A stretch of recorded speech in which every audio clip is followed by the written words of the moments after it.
A totally new era is in the process of moving into human experience, and this control system, it's doomed, and all its expressions are doomed. Not doomed like, let's have a mass bloody murder, mass killing, all the rest of it.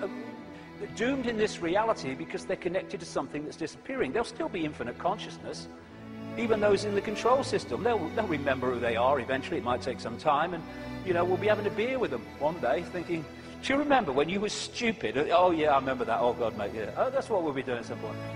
And so this epoch change is moving from a sense of division, left brain, where it sees everything as apart from everything else, sees everything in terms of structure and apartness.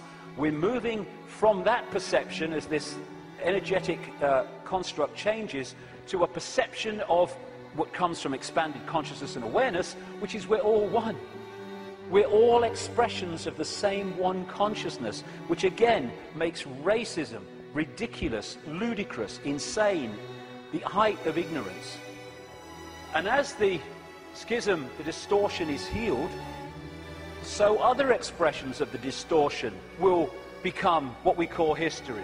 The police state, the energetic wars, once we're really in to this expanded awareness, the very idea of going to war. We have laws because of the distortion, because of the epoch we've been going through. We don't need laws in the state of awareness that we're going into, and our children and grandchildren will go even more into. You don't need to say we have a law against murder when murdering someone would never even enter your psyche. You don't need environmental protection laws when harming the planet because you know the planet and you are one anyway would never occur to you. You don't need these things. Laws are there to suppress overwhelmingly, but also expressions of laws are to try to mitigate for the distortion that manifests itself in distorted behavior. The idea of anyone going hungry in a world of plenty in the epoch we're entering, never even conceive it. You mean they used to let people starve?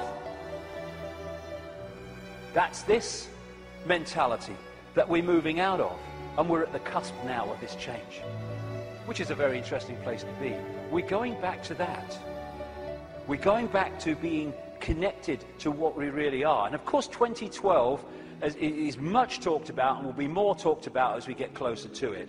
I have a different view on that. I should be saying, given I've been writing about these truth vibrations for 20 years, I should be saying, see, 2012 told you, yeah. No, I'm not saying that actually. I think 2012 is a diversion. By 2012, yes, things will have moved on. Things will be changing.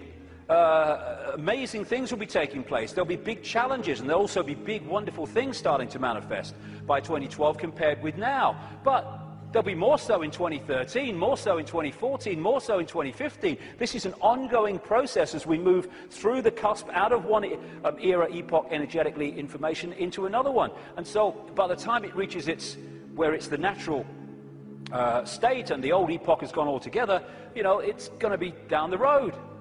But every year, every month, things are going to be moving on energetically. And there'll be things in 2012, and maybe a very good chance that manufactured things will happen in 2012 to focus attention as part of the diversion of the control system. It's quite possible that that will happen, but I don't see 2012 as some epoch-changing year. But there comes a point, and I don't think it's too far away at all, where the tipping point comes in this energetic change, where the irresistible force, which is the truth vibrations, then start to become the dominating state of awareness and perception in this reality. And then we're really moving.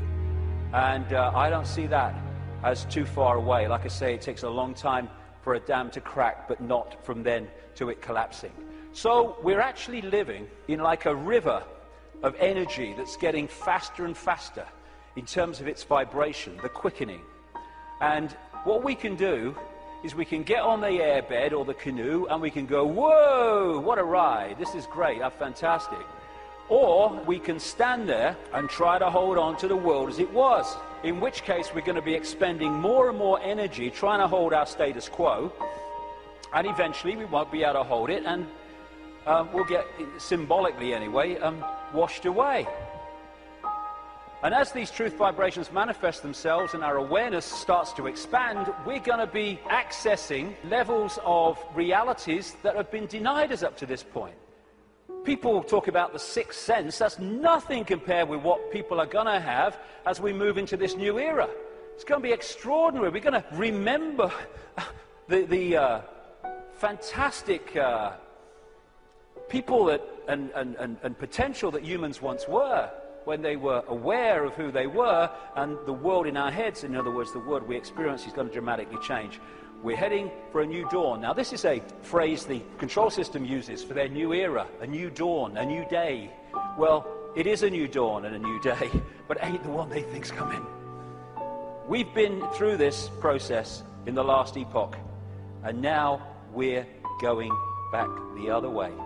And as a result, this control system must fall, and we are emerging from the abyss, the suppression, and all the rest of it to be who we really are. And that must change everything.